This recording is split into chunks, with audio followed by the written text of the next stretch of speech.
All right, everybody, welcome back. In the last lesson, we went ahead and imported and set up our project, so everything's good to go. Let's go ahead and look at some of the other panels within Premiere Pro. So I'm going to dial down my audio panel for the time being, and I want to look in just the footage bin. So in the footage bin, I have 13 clips. I went ahead and organized these from 1 to 13. This way, you can go ahead and not worry about what clip goes where. They're all in order. It's going to make it a little easier for you. I can preview these clips before I officially start editing them. So to preview a clip, we're going to double click on a clip, and that's going to open up your source window panel. The source panel just gives you a preview of what that clip looks like. And if I hit the play button with my left mouse button or even hit my space bar, it's going to preview through this clip. So as you can see right now, we have this really great drone shot. Things are looking pretty solid.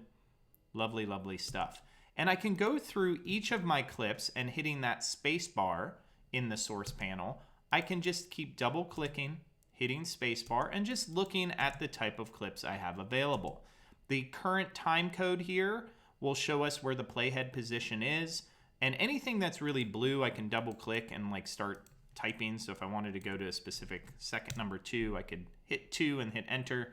And you can see how long the clip's duration is as well. So as you can see, we have a really long clip of grass here that we're going to handle pretty soon. We have a beautiful sunset clip that's pretty decently long as well. And there you have it. Now you can do this with anything. We can even do this with audio. So if I went ahead and double click my music, there you have it. So everything's good to go and ready to move. But before we create any sort of timeline, let's go ahead and prepare each clip. And as you can tell, 32 seconds for a clip is pretty massive. I really only want, give or take, 7 or 8 seconds here. So for that, I'm going to set the clips in and out points. What this is going to do, think of it like a mini edit. It's going to essentially allow me to take a section of that clip, and when I create my timeline and my final edit, it's only going to bring in that little snippet.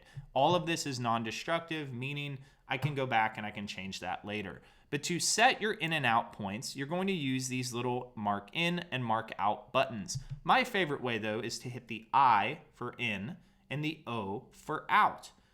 In meaning the start of your clip, out meaning the end of your clip. So if I go ahead and hit the in point at the starting point, it highlights the entire clip. And if I hit spacebar to play through, I'm going to let the playhead go to roughly that 7-second mark, and I can either hit O on my keyboard or hit that out point, and that's going to just highlight now that portion of the clip. So when I do pull it into the timeline later, it's only going to pull in those 7 seconds. And I'm going to go through and look at my other clips as well. So I can do this really anywhere. I can hit I, and then maybe I really only want maybe kind of a 4-second clip here. So we'll keep this simple. We'll start it at the beginning again, and we'll go 2, 3, 4. We'll go roughly 4 seconds. If you need to make that, you can just double click and type 4 here and hit out. That looks great. That first clip is about 7 seconds or so. And again, we can change this. We can type it in. I can move these little handles just by left clicking and dragging. You have a lot of options here. If I go to my camper clip, maybe I want to go to the 5-second mark and hit in, and then I want to just go to maybe that 9-second mark, just clicking and hitting out. We're just narrowing down our clips here. We're going through each one. We don't want a massively long clip. We want things to kind of make sense. This one looks good at the start. I love that foreground to background shift. And we'll go to around 2:15. Now, what's that 15 stand for? A lot of people think that's seconds. This is actually the frames, so the images per second.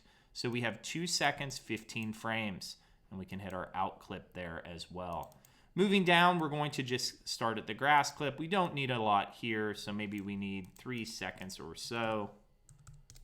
And we'll hit that out point. And this is a great way of setting up your rough cut. We'll start at the 0 frame for the sunset clip.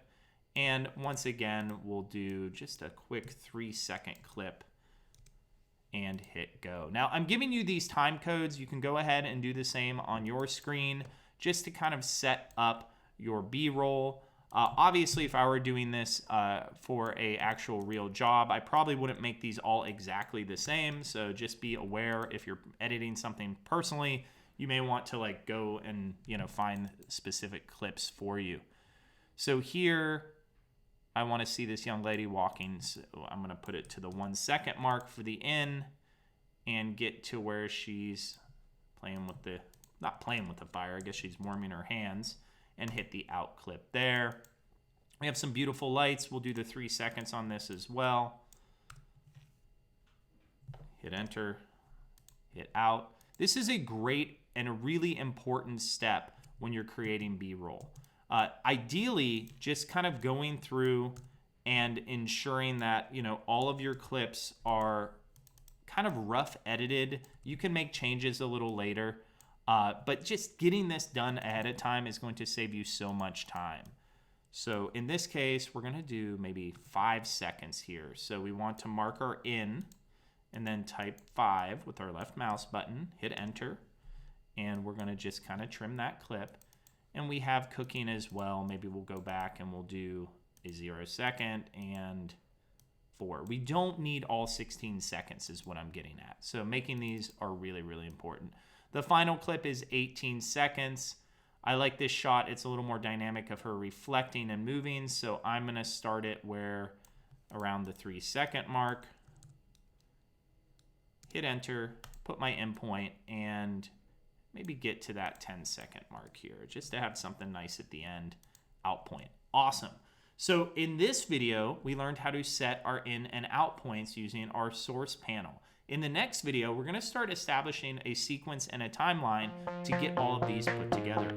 Go ahead, set your in and out points, and I'll see you in the next video.